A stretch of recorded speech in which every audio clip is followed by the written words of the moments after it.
I know you're tired of watching manifestation videos, and honestly, I don't blame you.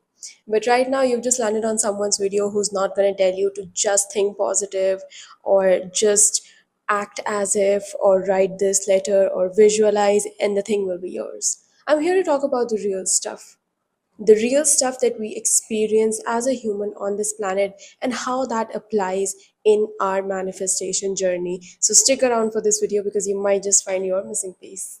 So, coming to the eight top manifestation mistakes. Mistake number one, the control trap. Now that you are into manifestation, you feel like you need to control this thing that you want, and you need to focus on your third eye and focus on it till that thing manifests. And you can do this, you can do that, you can just focus and get the thing. The control trap. We feel like we need to control outcomes now. We feel like if we let go of that tight grip, something bad has happened. We start equating manifestation with control. Conscious manifestation is equal to control.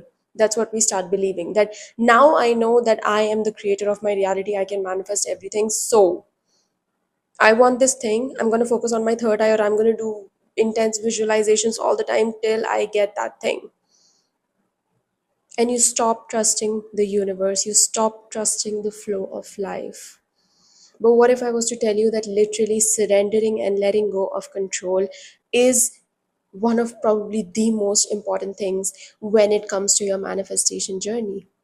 You feel like you need to control something because you feel that when you let go of the control, something bad is going to happen. But what if that is not even possible? What if, when you keep taking the steps forward in your life according to your perceived reality right now, and you surrender, you are allowing the universe to bring in your energetic field something that was even much better than you, that you probably couldn't have even imagined from your own mind. Because, see, you say that I want this, and this because your perceived sense of reality is this much right now. Making sense? You think you want this because this is your perceived sense of reality. But little do you know that outside this space, there are thousands of unimaginable, such wide unknown, in which a field in which there are things that you can't even see right now, you can't even perceive right now. And when you surrender, you allow the universe to bring from all those huge possibilities to you the one that is best for you. And you might know that now, you might not know what is best for you. I'm not saying that every single time some other thing ends up happening. A lot of times the exact thing that we wanted ends up happening. And in that case, we already knew what was best for us. But how many times has this happened, that you were trying to get to something, you were trying to make some particular thing happen, but then something much better came along? So this is the control trap. Feeling like we need to control everything now, that we need to manifest this particular thing now. But you're not the creator of your life. You are not the creator of your life. You are the co creator of your life. And who is the one who is co creating this life with you? It's that higher power. It's that higher power, whether you want to call it God, universe, or whatever word that you find suitable for it. And that higher power knows so much more than you. Allow that higher power to deliver to you this or something better. So you have your eyes set on something, say this or something even much better. So that's the first mistake. And now, mistake number two, the perfection trap. Thinking that you have to be perfectly healed, or you have to be in high vibe all the time in order to manifest good things in your life. Because, well, reality is your mirror. So you have to be positive all the time, and you have to be in high vibe all the time if you want that to reflect in your reality. Right? Wrong. The universe does not respond to high vibe only. The universe responds to authenticity and flow. I'm going to repeat that. The universe does not respond to high vibe only. The universe responds to authenticity and flow. And this brings me to the third mistake. And I'm going to explain more about the second mistake as well in the third mistake because these two are really linked. Bringing to the third mistake, you forget to be human. You start repressing your negative emotions. You start hating on your shadows. You only feel like spirituality and manifestation is all about love and light. You forget that you are living in a world of duality. You forget that contrast is also a part of this experience. And whenever negativity, some negative emotion in yourself shows up, any shadow aspect of you shows up, you just completely reject it because you're like, no, now I'm a spiritually awakened person. I have to be all this love and light. So this part of me is rejected. But when you reject a part of you, do you realize that you're rejecting yourself as a whole? Because that's a part of you, I said, right? That you are rejecting a part of you, meaning you are rejecting yourself.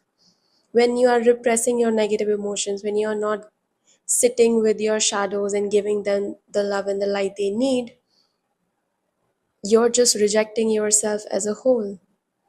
So it's this idea where we just forget to be human. We feel like we need to be positive all the time. We need to repress our negative emotions. I can't feel my negative emotions because if I feel negative, then it will reflect to me in a negative way. Well, that's not true.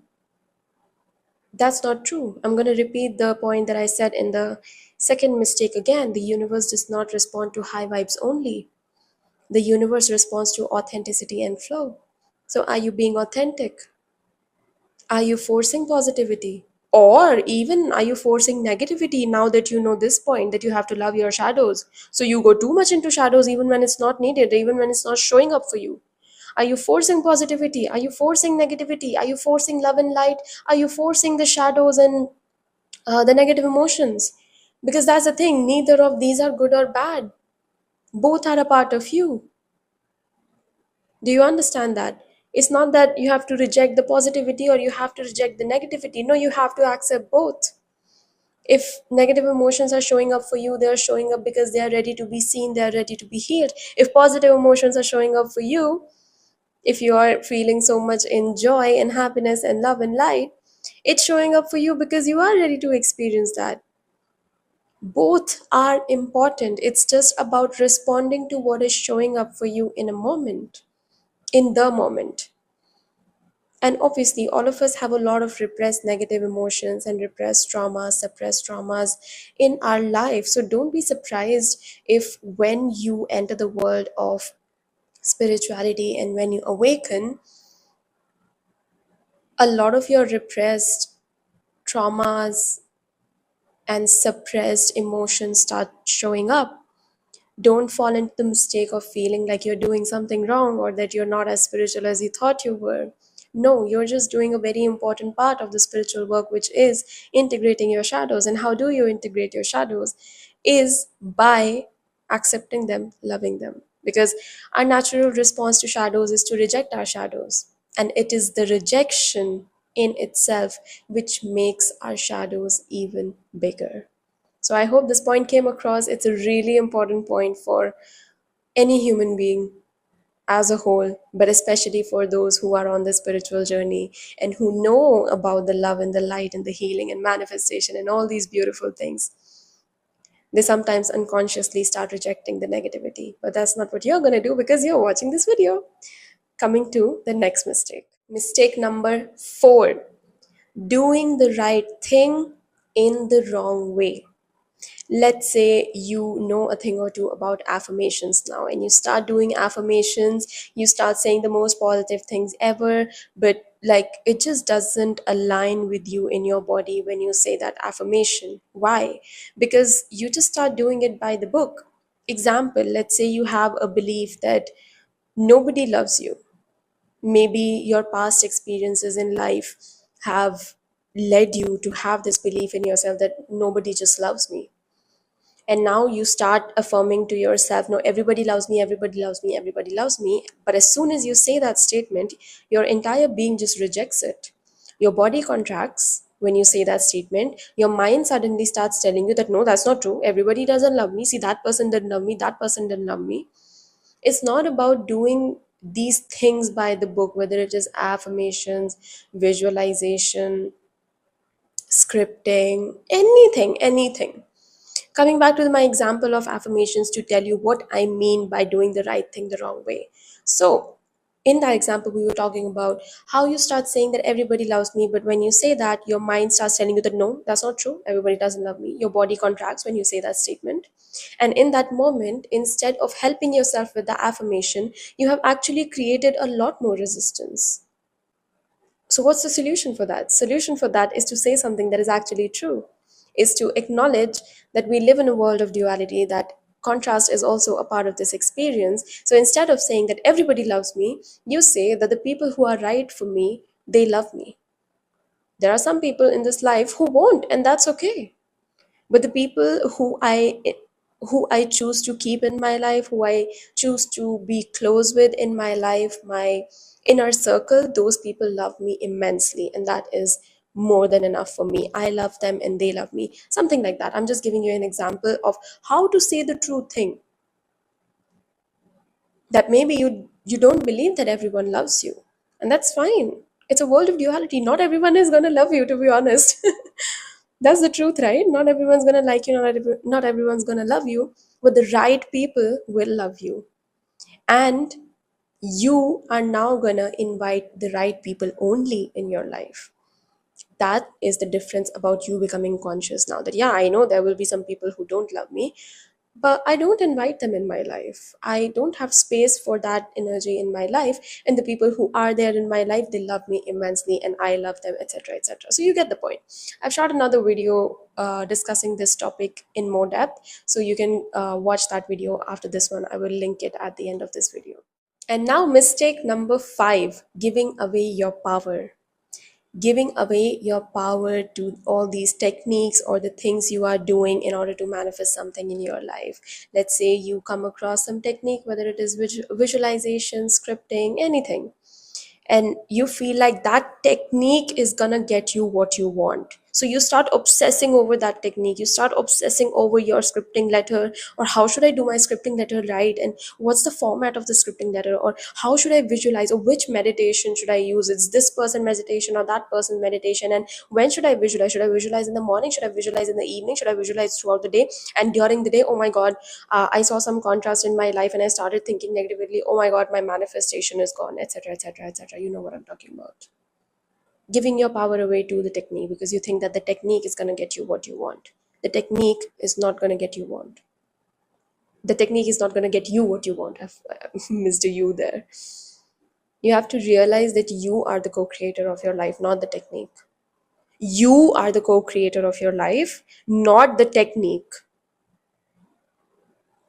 I hope this is hitting home, because there is no point in obsessing over things outside you and constantly giving your power away to these things, when in reality, what you need is to come back home to yourself. The purpose of all these techniques and rituals, etc., which are beautiful things, is for you to enhance who you are. The purpose, I'm going to repeat this because it's so important, the purpose of doing any technique or anything outside is for you to enhance who you are, not for that technique to get you what you want. You are the manifester, co-creator of your life. The technique is not the manifester or the co-creator of your life. So example, if you are making a vision board, instead of putting all of your hopes and everything into that vision board, that this vision board has to be perfect because this is the technique that's going to get me what I want, and this picture has to be like this and that, etc., etc. Think of it as a fun exercise. How fun is it to do this artistic work of looking for photos of things you want? Get into the flow, play some nice music. Don't give your power away, but instead use that thing to enhance who you are. When you are making your vision board, you are tapping into that beautiful life that you want. Stop obsessing over the vision board, or even on the things on your vision board particularly, because coming back to the first point, the control trap. You have to always say this or something better. You have to trust in the divine timing. You have to trust in the divine plan. So use these things whenever you're using them as a way for you to enhance yourself and not to obsess over those things. If you're writing your scripting letter or something like that, if you're into that, then do it because it's so much fun. Do it because it's helping you tap into your future self, into that future reality, and always be curious. Rather than controlling, be curious. Because control is that I want exactly this, I want exactly that, I want exactly that. Being curious is that from my current state of perception, meaning how much I can perceive right now, this is what I want.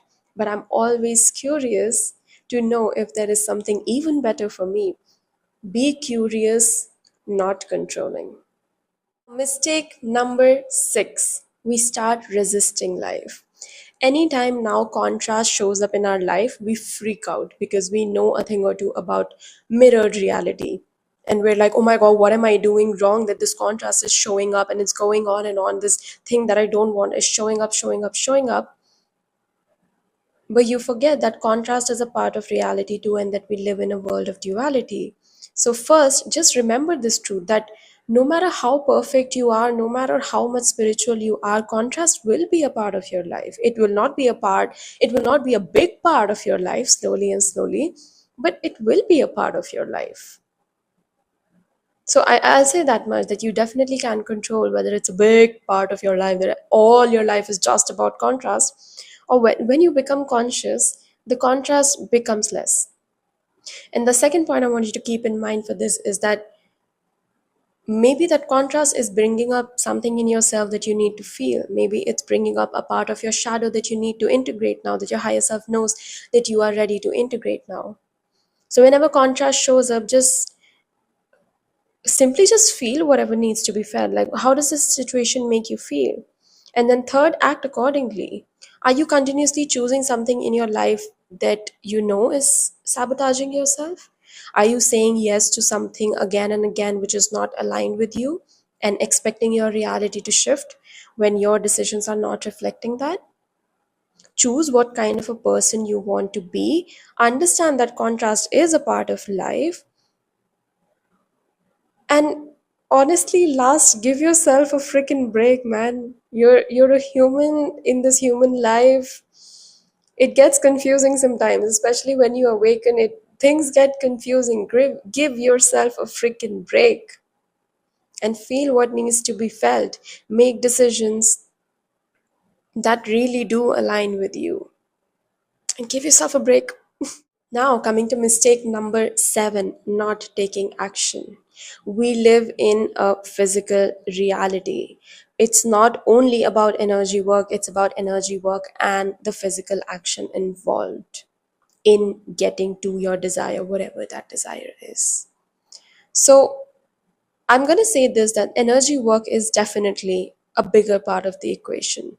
But without the action, no matter how much energy work you do, it cannot still get the needle moving. So you understand this point? Like, let's say this is the whole pie chart. So a big chunk of it, this much chunk of it, is definitely energy work. But we start ignoring this chunk, which is the taking action. And the truth is that you need both in order to move the needle forward in your life, no matter how much energy work you do, or no matter how much action you do. Maybe you're someone who is extremely into action, but you don't do the energy work. Maybe you're someone who is too much into the energy work and you forget about taking action. It can be either of those extremes, but it's really about the balance of both. So take action in your life and also do the energy work involved. That really is the key to making the needle move forward in your life. So don't forget about action, or don't forget about energy work, both ways. Now, coming to the last mistake. Oh my god, this one is so important. Forgetting about the lag period. There is almost always a lag time involved between you feeling ready for something and it actually physically manifesting in your reality. Because let's say you have done the energetic work, you really know, you feel that you have shifted, but your reality is not shifting yet. It's because your reality needs time to calibrate or recalibrate, whatever you want to say, because physical world involves other people, other objects, other situations. So you have shifted, but your physical needs some time to calibrate to your new energy. So in that lag time, please don't freak out. The very title of this video, that top manifestation mistakes, in the last one, I'm going to tell you that the top mistake is that we feel like we're making a mistake. That we are in the lag period and we just keep upsetting, oh, what am I doing wrong? What am I doing wrong? What am I doing wrong? When in reality, maybe you are at a stage where you're not doing anything wrong. And it's just a matter of divine timing and lag time. So sometimes even the story of what am I doing wrong? What am I doing wrong? I feel like I'm doing everything right. I'm doing this, I'm doing that. Why is it not showing up? Maybe you're doing everything right. Maybe it is working. When we ask, oh my god, why is it not working? Why is it? Maybe it is working. Maybe your question in itself is wrong. That why is it not working? Hey, it is working. So that's always a very funny one that I find, even like when we feel stuck in life. So many times it's like we're not even stuck and we're like, oh my god, I'm stuck, I'm stuck, I'm stuck. Why am I stuck? What am I doing wrong? Hey, maybe you're not even stuck. You're just in the lag time. So these were the top 8 manifestation mistakes according to my experience till now. Let me know in the comments below what in this video resonated with you. Have you ever made any of these mistakes, or are you currently, let's say, stuck in any of these mistakes, and when you saw the video you were like, oh my god, she's literally talking about me? Let me know in the comments below what resonated. And if you like this video, then you're gonna absolutely love this other video in which I'm going much deeper into how to actually make affirmations work for you. I didn't speak too much about that in this video because I've done a whole another video about that topic in itself. So here's that video. Make sure that you watch this one after this, and if you like this video and you want to see more, hit that subscribe button so that you can get to know as soon as I publish new content, and also on the bell so that you can get notified. I'm so excited to be seeing you in my upcoming videos. Until then, you can watch my other videos and let me know in the comments if you want me to make some other videos regarding some other topics, and then I'll see you next time. Bye.